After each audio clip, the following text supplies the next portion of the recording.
বাইকের ট্রেন তারা বলেছে এগুলো তো আসতে পারে মারা, কিন্তু নিরাপত্তা দিতে হবে। এই জেল থেকে মুক্তি পাওয়ার পরে বলল পূজা হবে না। আমি তো প্রথম দিক দিয়ে বেরোতে পারিনি, দুই একটা বিচ্ছিন্ন ঘটনা হয়নি, আমি বিশ্বাস করবো না।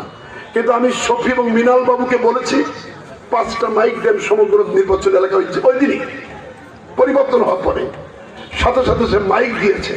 কিন্তু কিছু মানুষের সুবিধাবাদী কিছু ব্যক্তি সেদিন হয়তো কিছু দুর্ঘটনা, দুই একটি ঘটনা ঘটেছে তালাতে এবং পাটকেল ঘাটায়। আমি তীব্র নিন্দা করেছি। মুক্তি পাওয়ার পরে ভয়ঙ্কর অবস্থা ছিল।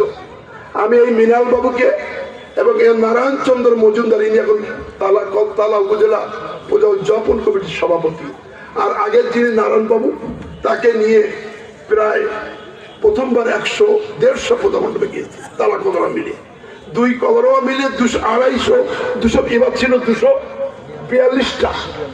আমি প্রায় 190টা পূজা মণ্ডপে গিয়েছি, 200 মাত্র 4 দিনের মধ্যে। এটা কোনো পক্ষে সম্ভব? এবং নির্ভয় অভয়ে সবাই মিলে বলেছি একটা দুর্ঘটনা ঘটবে না। কি ঘটেছে? কি ঘটেছে? ঘটেনি। তাহলে শান্তিতে আছি তো? আমি সকল ক্ষেত্রে আমি